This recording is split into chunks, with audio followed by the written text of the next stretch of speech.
Hi friends, ನಾನು ಇವತ್ತಿನ ವಿಡಿಯೋದಲ್ಲಿ ಬೋಧನಾಶಾಸ್ತ್ರಕ್ಕೆ ಸಂಬಂಧಿಸಿದಂಥ ಭಾಷೆಯ ಉಗಮ, ವಿಕಾಸ ಮತ್ತು ಭಾಷೆಯ ಪ್ರಯೋಜನಗಳನ್ನು ಈ ವಿಡಿಯೋದಲ್ಲಿ ಹೇಳ್ತಾ ಇದ್ದೀನಿ. ಈ ಭಾಷೆಯ ಉಗಮ, ವಿಕಾಸ ಮತ್ತು ಭಾಷೆಯ ಪ್ರಯೋಜನಗಳು ನಿಮಗೆ ಈಗ ಮುಂದೆ ಬರ್ತಕ್ಕಂಥ GPSTR, HSTR ಹಾಗೂ PSTRಗಳಲ್ಲಿ ಬರ್ತಕ್ಕಂಥ ಕ್ವಶನ್ ಆ್ಯಂಡ್ ಆನ್ಸರ್ ಆಗಿರುವುದರಿಂದ ನಾನು ಇವತ್ತಿನ ವಿಡಿಯೋದಲ್ಲಿ ಭಾಷೆಯ ಉಗಮ, ವಿಕಾಸ ಮತ್ತು ಭಾಷೆಯ ಪ್ರಯೋಜನಗಳನ್ನು ಈ ವಿಡಿಯೋ ಮುಖಾಂತರ ಹೇಳ್ತಾ ಇದ್ದೀನಿ. ನಿಮಗೆ ಈ ವಿಡಿಯೋ ಏನಾದರೂ ಇಷ್ಟ ಆದರೆ ಲೈಕ್ ಮಾಡಿ, ಶೇರ್ ಮಾಡಿ, ಕಮೆಂಟ್ ಮಾಡಿ, ಹಾಗೆ ಸಬ್ಸ್ಕ್ರೈಬ್ ಮಾಡ್ಕೊಳ್ಳೋದನ್ನು ಮರಿಬೇಡಿ. ನಮ್ಮ ಚಾನಲ್ಗೂ ಕೂಡ ಸಪೋರ್ಟ್ ಮಾಡಿ ಅಂತ ವಿಡಿಯೋವನ್ನು ಸ್ಟಾರ್ಟ್ ಮಾಡೋಣ ಬನ್ನಿ. ಮೊದಲು ನಾವೀಗ ಭಾಷೆಯ ಉಗಮ ಮತ್ತು ವಿಕಾಸದ ಬಗ್ಗೆ ತಿಳಿತಾ ಹೋಗೋಣ.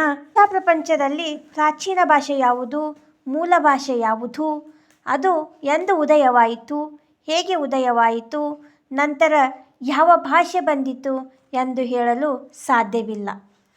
ನೋಡಿರಿ ಫ್ರೆಂಡ್ಸ್, ಇಲ್ಲೇ ಪ್ರಾಚೀನ ಭಾಷಾ ಪರಿಷತ್ತು 1866ರಷ್ಟು ಹಿಂದೆಯೇ ಭಾಷೆಯ ಉಗಮವನ್ನು ಕುರಿತು ಯಾವುದೇ ರೀತಿಯ ಚರ್ಚೆಗಳನ್ನು ಮಾಡಬಾರದು, ವಾದಗಳನ್ನು ಮಂಡಿಸಬಾರದು ಎಂಬ ನಿಷೇಧ ಮಾಡಿದರೆ ಅಭಿಪ್ರಾಯವನ್ನು ಉಳಿಸಿಕೊಳ್ಳಬಹುದು. ಭಾಷೆಯಂತಹ ವ್ಯವಸ್ಥೆ ಹೇಗೆ ಉದಯವಾಯಿತು, ಅದರ ಹಿನ್ನೆಲೆ ಏನು, ಅದರ ವಿಕಾಸ ಹೇಗಾಯಿತು ಎಂಬ ಬಗ್ಗೆ ವಿದ್ವಾಂಸರು ಸಿದ್ಧಾಂತಗಳನ್ನು ಮಂಡಿಸಿದ್ದಾರೆ. ಭಾಷೆಯ ಪ್ರಯೋಗ, ಸಂಶೋಧನೆ ಎಷ್ಟು ಅದ್ಭುತ ಹಾಗೂ ಮಹತ್ವಪೂರ್ಣವಾಗಿದ್ದು ಇಡೀ ಮಾನವ ಪ್ರಪಂಚದಲ್ಲಿಯೇ ಯಾವುದೂ ಇಲ್ಲವೆಂದು ವಿಕಾಸವಾದದ ಜನಕ ಚಾರ್ಲ್ಸ್ ಡಾರ್ವಿನ್ ಅವರು ಹೇಳಿದ್ದಾರೆ. ನೋಡಿ ಫ್ರೆಂಡ್ಸ್, ಇಲ್ಲೇ ಭಾಷೆಯ ಉಪಯೋಗ, ಸಂಶೋಧನೆ ಎಷ್ಟು ಅದ್ಭುತ ಹಾಗೂ ಮಹತ್ವಪೂರ್ಣವಾದದ್ದು ಇಡೀ ಮಾನವ ಪ್ರಪಂಚದಲ್ಲಿಯೇ ಯಾವುದೂ ಇಲ್ಲವೆಂದು ವಿಕಾಸವಾದದ ಜನಕ ಚಾರ್ಲ್ಸ್ ಡಾರ್ವಿನ್ ಅವರು ಹೇಳಿದ್ದಾರೆ.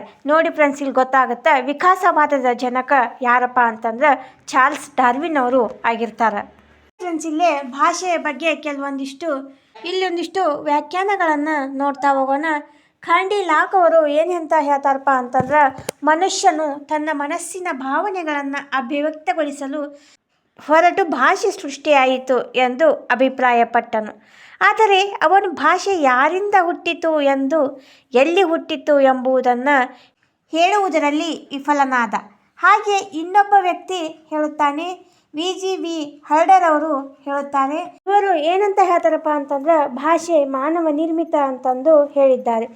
ಹಾಗೆ Herder, Rousseau, Condillac, Darwin, Max Muller, Spencer, Tylor, ಹಾಗೆ ಹಂಪ್ಲೋಟ್ ಮುಂತಾದವರು ಭಾಷೆಯ ಉಗಮದ ಬಗ್ಗೆ ಅನೇಕ ಸಿದ್ಧಾಂತಗಳನ್ನು ಮಂಡಿಸಿದ್ದಾರೆ. ಅವುಗಳನ್ನು ಹೀಗೆ ಮುಂದೆ ನೋಡ್ತಾ ಹೋಗೋಣ. ಭಾಷೆಯ ಉಗಮದ ಸಿದ್ಧಾಂತವನ್ನು ನೋಡ್ತಾ ಹೋಗೋಣ. ಭಾಷೆಯ ಉಗಮದ ಸಿದ್ಧಾಂತಗಳು ಒಂದನೇದು ಏನಿದೆಪ್ಪ ಅಂತಂದ್ರೆ ದೈವ ಮೂಲ ಸಿದ್ಧಾಂತ ಅಂತ ಇದೆ. ಈ ದೈವ ಮೂಲ ಸಿದ್ಧಾಂತ ಅಂದ್ರೆ ಏನು ಅಂತಂದು ನೋಡ್ತಾ ಹೋಗೋಣ. ಭಾರತೀಯರ ವಾದ ಏನಾಗಿತ್ತಪ್ಪ ಅಂತಂದ್ರೆ, ಭಾರತೀಯರು ಸಂಸ್ಕೃತ ಭಾಷೆಯನ್ನು ದೇವರ ಭಾಷೆ ಎಂದು ನಂಬಿದ್ರು. ಪ್ರಾಚೀನ ಹಿಂದೂ ಧರ್ಮಗ್ರಂಥಗಳಲ್ಲಿಯೂ ಭಾಷೆಯನ್ನು ವಾಗ್ದೇವತೆ ಎಂದು ಕರೆದು ಭಾಷೆಗೆ ಸ್ಥಾನವನ್ನು ಕೊಡಲಾಗಿತ್ತು. ನೋಡಿ ಫ್ರೆಂಡ್ಸ್, ಇಲ್ಲೇ ಭಾರತೀಯರ ವಾದ ಏನವಾಗಿತ್ತಪ್ಪ ಅಂತಂದ್ರೆ, ಭಾರತೀಯರು ಸಂಸ್ಕೃತ ಭಾಷೆಯನ್ನು ದೇವರ ಭಾಷೆ ಅಂತಂದು ನಂಬಿದ್ರು. ಪ್ರಾಚೀನ ಹಿಂದೂ ಧರ್ಮಗ್ರಂಥಗಳಲ್ಲೂ ಸಹಿತ ಭಾಷೆಯನ್ನು ವಾಗ್ದೇವತೆ ಎಂದು ಕರೆದು ಭಾಷೆಗೆ ತನ್ನದೇ ಆದ ಒಂದು ಸ್ಥಾನವನ್ನು ಈ ಭಾರತೀಯರು ಕೊಟ್ಟಿದ್ದರು. ಭಟ್ಟಾಕಳಂಕನ ವಾದ ಏನಾಗಿತ್ತಪ್ಪ ಅಂತಂದು ನೋಡೋಣ. ಭಟ್ಟಾಕಳಂಕನು ಜಗತ್ತಿನ ಭಾಷೆಗಳೆಲ್ಲ ದೇವರಿಂದಲೇ ಹುಟ್ಟಿವೆ ಎಂದು ವಾದಿಸಿದ್ದಾನೆ. ನೋಡಿ ಫ್ರೆಂಡ್ಸ್, ಇಲ್ಲೇ ಭಟ್ಟಾಕಳಂಕ ಏನು ಹೇಳ್ತಾನಪ್ಪ ಅಂತಂದ್ರೆ, ಜಗತ್ತಿನ ಭಾಷೆಗಳೆಲ್ಲ ದೇವರಿಂದಲೇ ಹುಟ್ಟಿವೆ ಅಂತಂದು ಈ ಭಟ್ಟಾಕಳಂಕವರು ವಾದವನ್ನು ಮಂಡಿಸ್ತಾರೆ. ಹಾಗೆ ಪ್ಲೇಟೋ ವಾದವನ್ನು ನೋಡೋಣ. ಪ್ಲೇಟೋ ಭಾಷೆ ಪ್ರಕೃತಿ ದತ್ತವಾದದ್ದು ಎಂದು ವಾದಿಸಿದ್ದಾರೆ.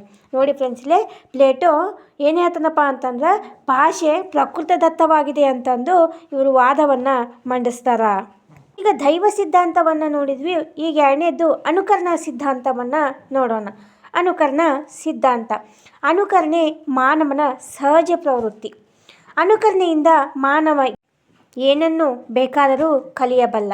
ಹಾಗೆ ಜನಿಸಿದ ಮಗು ತನ್ನ ತಾಯಿ ತಂದೆಯರ, ನೆರೆಹೊರೆಯವರ, ತನ್ನ ಪರಿಸರದಲ್ಲಿರುವ ಪ್ರಾಣಿ ಪಕ್ಷಿಗಳ ಚಲನವಲನಗಳ ಮತ್ತು ಮಾತನ್ನು ಸ್ವಾಭಾವಿಕವಾಗಿ ಅನುಕರಣೆ ಮಾಡುತ್ತದೆ.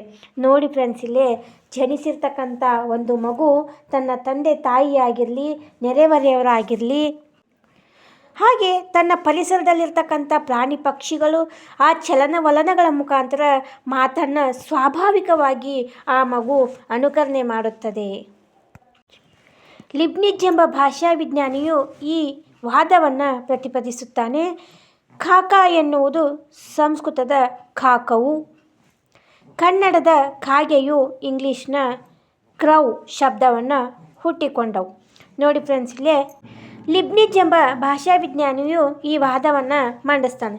ಏನಪ್ಪ ಅಂತಂದ್ರೆ, ಕಾಕಾ ಎನ್ನುವುದು ಸಂಸ್ಕೃತದ ಕಾಕವು, ಕನ್ನಡದ ಕಾಗೆಯು ಇಂಗ್ಲೀಷ್ನ ಕ್ರೌ ಶಬ್ದವನ್ನು ಹುಟ್ಟಿಕೊಂಡಿತು ಅಂತಂದು ಲಿಬ್ನಿಜ್ ಹೇಳುತ್ತಾರೆ. ಹಾಗೆ ಮುಂದುವರೆದು ನೋಡೋಣ. ಇದನ್ನು ಇಂಗ್ಲೀಷ್ನಲ್ಲಿ ಬೌ ವೌ ಥಿಯರಿ ಎಂದು ಕರೆಯುತ್ತಾರೆ. ಮ್ಯಾಕ್ಸ್ ಮುಲ್ಲರ್ ಈ ವಾದವನ್ನು ಅಪೇಕ್ಷಿಸಿ ಅನುಕರಣ ಸಿದ್ಧಾಂತವನ್ನು ಭೌಭೌವಾದ ಎಂದು ಕರೆದಿದ್ದಾನೆ. ನೋಡಿ ಫ್ರೆಂಡ್ಸ್, ಇಲ್ಲೇ ಮ್ಯಾಕ್ಸ್ ಮುಲ್ಲರ್ನು ಅನುಕರಣ ಸಿದ್ಧಾಂತವನ್ನು ಏನಂತ ಭೌಭೌವಾದ ಅಂತಂದು ಕರೆದಿದ್ದಾನೆ. ಈಗ ಉದ್ಗಾರವಾಚಕ ತತ್ವವನ್ನು ನೋಡೋಣ. ಉದ್ಗಾರವಾಚಕ ತತ್ವ: ಸಂತೋಷ, ಕಷ್ಟ, ಸುಖದಂತಹ ಅತಿ ತೀಕ್ಷ್ಣವಾದ ಸಂವೇದನೆಯ ಉದ್ಗಾರವೇ ಭಾಷೆ. ನೋಡಿ ಫ್ರೆಂಡ್ಸ್, ಇಲ್ಲಿ ಸಂತೋಷ, ಕಷ್ಟ, ಸುಖದಂಥ ಅತಿ ತೀಕ್ಷ್ಣವಾದ ಉದ್ಗಾರವೇ ಭಾಷೆ. ಆದಿಮಾನವನು ತನ್ನ ಭಾವನೆಯನ್ನು ಉದ್ದೇಶಪೂರ್ವಕವಾಗಿ ಅಥವಾ ಪ್ರಯತ್ನಪೂರ್ವಕವಾಗಿ ಪ್ರಕಟಿಸುತ್ತಾ ಶಬ್ದಗಳೇ ಭಾಷೆಗಳು ಆಗಿರಬಹುದು.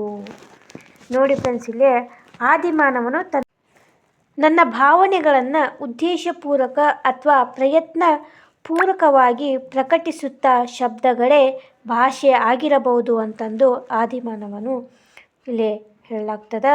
ಹಾಗೆ ಮ್ಯಾಕ್ಸ್ ಮುಲ್ಲರ್ ಉದ್ಗಾರವಾಚಕ ತತ್ವವನ್ನು ಪೋಹೋವಾದ ಎಂದು ಕರೆದಿದ್ದಾನೆ. ನೋಡಿ ಫ್ರೆಂಡ್ಸ್, ಇಲ್ಲೇ ಉದ್ಗಾರವಾಚಕ ತತ್ವವನ್ನು ಇಲ್ಲಿ ಮ್ಯಾಕ್ಸ್ ಮುಲ್ಲರ್ ಉದ್ಗಾರವಾಚಕ ತತ್ವವನ್ನು ಪೋಹೋವಾದ ಅಂತಂದು ಕರೆದಿದ್ದಾನೆ. ಅಲ್ಲೇ ಅನುಕರಣವಾದವನ್ನು ಭೌಭೌವಾದ ಅಂತಂದು ಕರೆದಿದ್ದ. ಈಗ ನೆಕ್ಸ್ಟ್ ಬರ್ತಕ್ಕಂಥದ್ದು ಶ್ರಮ ಪರಿಹಾರ ಸಿದ್ಧಾಂತ ಅಂತಂದು. ಈ ಶ್ರಮ ಪರಿಹಾರ ಸಿದ್ಧಾಂತವನ್ನು ನೋಡ್ತಾ ಹೋಗೋಣ.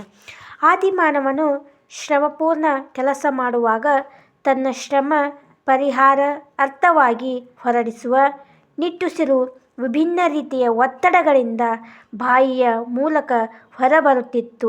ಈ ರೀತಿಯ ಹೊರಟ ಉಸಿರು ಬೇರೆ ಬೇರೆ ರೀತಿಯ ಧ್ವನಿಗಳಾಗಿ, ಶಬ್ದಗಳಾಗಿ, ಭಾಷೆಯಾಗಿ ರೂಪಿಸಲ್ಪಟ್ಟಿದೆ ಎಂಬುದೇ ಈ ವಾದ ತಿರುಳು. ನೋಡಿ ಫ್ರೆಂಡ್ಸ್, ಇಲ್ಲೇ ಆದಿಮಾನವನು ಶ್ರಮಪೂರ್ಣವಾಗಿ ಕೆಲಸ ಮಾಡುವಾಗ ತನ್ನಲ್ಲಿರ್ತಕ್ಕಂಥ ಶ್ರಮವನ್ನು ಪರಿಹಾರಾರ್ಥವಾಗಿ ಹೊರಡಿಸುವ ನಿಟ್ಟುಸಿರನ್ನು ಬಿಡುತ್ತಾ ವಿಭಿನ್ನ ರೀತಿಯ ಒತ್ತಡಗಳಿಂದ ಭಾಷೆಯ ಮೂಲಕ ಹೊರಬರುತ್ತಿತ್ತು. ಯಾವ ರೀತಿ?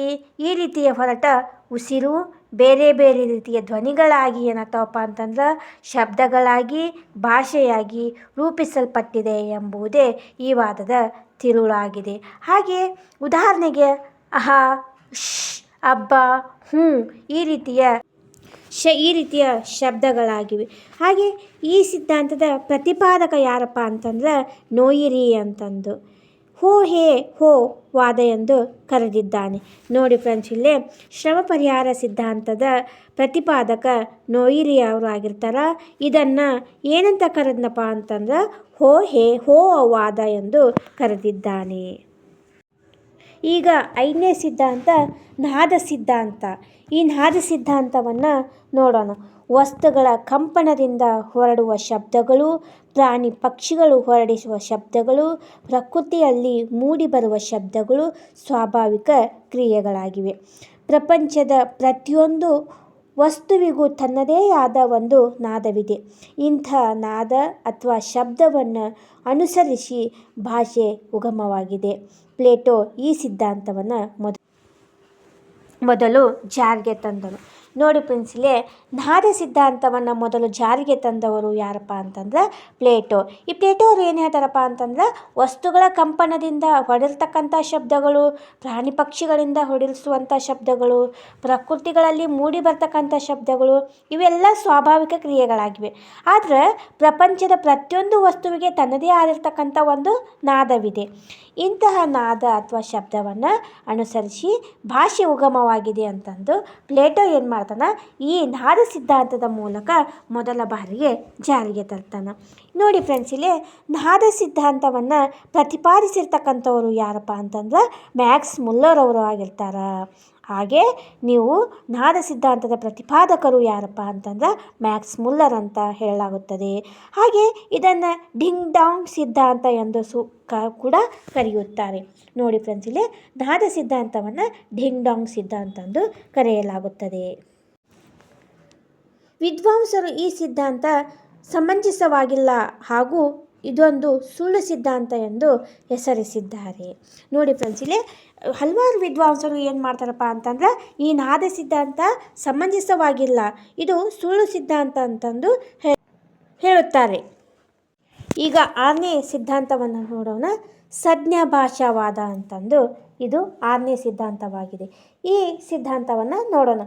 ಭಾಷೆಯ ಬಳಕೆಗೆ ಬರುವುದಕ್ಕೆ ಮೊದಲು ಸನ್ನೆಗಳು ಬಳಕೆಯಲ್ಲಿದ್ದು ಮಾನವರು ಕೈ, ಬಾಯಿ, ಮುಖ ಹಾಗೂ ಕಣ್ಣುಗಳ ಸನ್ನೆಯಿಂದಲೇ ಭಾವನೆಗಳನ್ನು ಇತರರಿಗೆ ತಿಳಿಸುತ್ತಿದ್ದರು.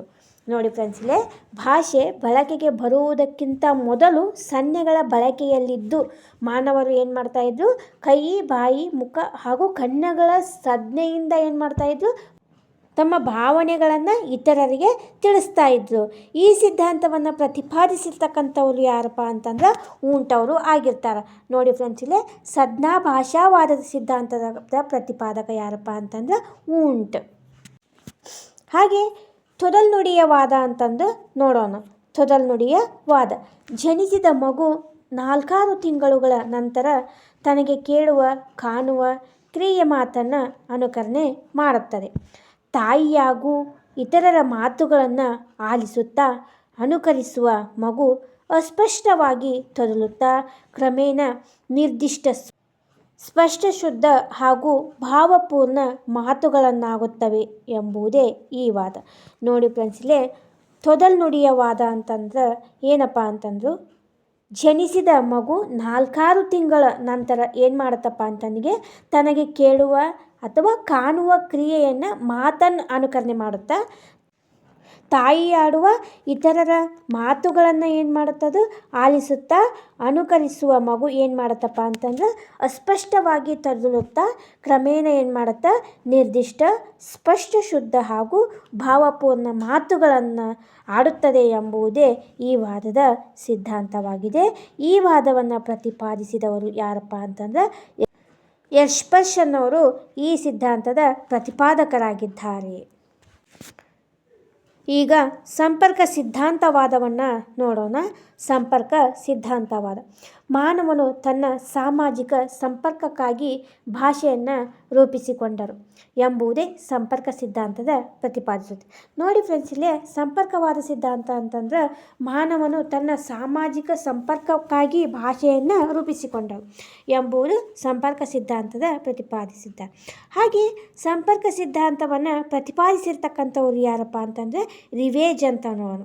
ಈ ರಿವೇಜ್ ಅವರು ಸಂಪರ್ಕ ಸಿದ್ಧಾಂತದ ಪ್ರತಿಪಾದಕರು ಆಗಿದ್ದಾರೆ. ನೋಡಿ ಫ್ರೆಂಡ್ಸ್, ಇಲ್ಲೇ ವಂಶವೃಕ್ಷ ಸಿದ್ಧಾಂತವನ್ನು ನೋಡೋಣ. ವಂಶವೃಕ್ಷ ಸಿದ್ಧಾಂತ ಇಂದು ಜಗತ್ತಿನಲ್ಲಿ ಸುಮಾರು 6,000 ಭಾಷೆಗಳು ಇವೆ ಎಂಬುದು ಭಾಷಾ ವಿಜ್ಞಾನಿಗಳು ಅಂದಾಜಿಸಿದ್ದಾರೆ. ಈ ಭಾಷೆಗಳಿಗೆ ಎಲ್ಲ ಮೂಲ ಭಾಷೆ ಯಾವುದು? ಒಂದು ಭಾಷೆಯಿಂದ ಎಲ್ಲ ಭಾಷೆಗಳಲ್ಲಿ ಉದಯವಾಗಿದೆ. ಈ ಭಾಷೆಗಳೆಲ್ಲ ಒಮ್ಮೆಲೇ ಹುಟ್ಟಿ ಬಂದಿವೆಯಾ ಎಂಬ ಪ್ರಶ್ನೆಗಳು ಭಾಷೆಯ ಉಗಮ ಮತ್ತು ವಿಕಾಸದ ಮೇಲೆ ಬೆಳಕು ಚೆಲ್ಲುತ್ತದೆ. ಭಾಷಾ ಪ್ರಪಂಚವನ್ನು ಒಂದು ಮಹಾವೃಕ್ಷಕ್ಕೆ ಹೋಲಿಸಿದರೆ ಮರ ಪುಟ್ಟದಾಗಿ ಹುಟ್ಟಿ ಬೆಳೆಯುತ್ತಾ ಸಾವಿರಾರು ರೆಂಬೆಗಳಾಗಿ ಕವಲೊಡೆದು ಹೆಮ್ಮರವಾಗಿ ಇರುವಂತೆ ಆರಂಭದಲ್ಲಿ ಒಂದೇ ಭಾಷೆಯಿದ್ದು ಕ್ರಮೇಣ ಮಾನವ ಸಮಾಜ ವಿಕಾಸವಾದಂತೆ ಈ ಭಾಷೆಯು ವಿವಿಧ ಭಾಷೆಗಳಾಗಿ ಕವಲೊಡೆದು ವಿಕಾಸವಾಗಿದೆ ಎಂಬುದೇ ಈ ವಂಶವೃಕ್ಷ ಸಿದ್ಧಾಂತವಾಗಿದೆ. ಈ ವಂಶವೃಕ್ಷ ಸಿದ್ಧಾಂತದ ಪ್ರತಿಪಾದಕರು ಯಾರಪ್ಪ ಅಂತಂದ್ರೆ ಪ್ಲಿಷರ್ ಅಂತಂದು ವಂಶವೃಕ್ಷ ಸಿದ್ಧಾಂತದ ಪ್ರತಿಪಾದಕರಾಗಿದ್ದಾರೆ. ಹಾಗೆ ತರಂಗ ಸಿದ್ಧಾಂತವನ್ನು ನೋಡೋಣ. ತರಂಗ ಸಿದ್ಧಾಂತ ಶಾಂತವಾಗಿರುವ ಒಂದು ಕೊಳದ ನೀರಿಗೆ ಕಲ್ಲನ್ನು ಎಸೆದಾಗ ನಿರಂತರವಾಗಿ ಸಾವಿರಾರು ತರಂಗಗಳು ಮೂಡುವಂತೆ ಒಂದೇ ಭಾಷೆಯ ಅನೇಕ ಭಾಷೆ ಮತ್ತು ಉಪಭಾಷೆಗಳು ಆಗಿ ವಿಕಾಸಗೊಂಡಿದೆ ಎಂಬುದೇ ತರಂಗ ಸಿದ್ಧಾಂತ ಎಂದು ಕರೆಯಲಾಗಿದೆ. ನೋಡಿ ಫ್ರೆಂಡ್ಸ್, ಇಲ್ಲೇ ಶಾಂತವಾಗಿರ್ತಕ್ಕಂಥ ಒಂದು ಕೊಳದ ನೀರಿಗೆ ಏನು ಮಾಡ್ತೈತಿ, ಕಲ್ಲನ್ನು ಎಸೆದಾಗ ನಿರಂತರವಾಗಿ ಸಾವಿರಾರು ತರಂಗಗಳು ಮೂಡುವಂತೆ ಒಂದೇ ಭಾಷೆ ಅನೇಕ ಭಾಷೆ ಮತ್ತು ಉಪಭಾಷೆಗಳು ಆಗಿ ವಿಕಾಸಗೊಂಡಿದೆ ಎಂಬುದೇ ತರಂಗ ಸಿದ್ಧಾಂತವಾಗಿದೆ. ಹಾಗೆ ಈ ತರಂಗ ಸಿದ್ಧಾಂತದ ಪ್ರತಿಪಾದಕ ಯಾರಪ್ಪ ಅಂತಂದ್ರೆ ಜೋಹಾನ್ಸನ್ ಶಿ ಅಂತಂದು ಇವರು ತರಂಗ ಸಿದ್ಧಾಂತವನ್ನು ಪ್ರತಿಪಾದಿಸಿದ್ದಾರೆ. ನಾವು ಇಲ್ಲಿವರೆಗೆ ಏನು ಮಾಡಿದಪ್ಪ ಅಂತಂದ್ರೆ ಈ ಭಾಷೆ ಅಂದ್ರೇನು, ಭಾಷೆ ಸಿದ್ಧಾಂತವನ್ನು ನೋಡಿದ್ವಿ ಹಾಗೂ ಭಾಷೆಯ ವಿಕಾಸವನ್ನು ನೋಡಿದ್ವಿ. ಈಗ ನಾವೇನು ಮಾಡೋಣಪ್ಪ ಅಂತಂದ್ರೆ ಭಾಷೆಯ ಪ್ರಯೋಜನವನ್ನು ನೋಡ್ತಾ ಹೋಗೋಣ. ಭಾಷೆ ನಮಗೆ ಎದಕ್ಕೆ ಬೇಕು, ಅದರ ಪ್ರಯೋಜನ ಏನು ಅಂತಂದು ಈಗ ನೋಡ್ತಾ ಹೋಗೋಣ.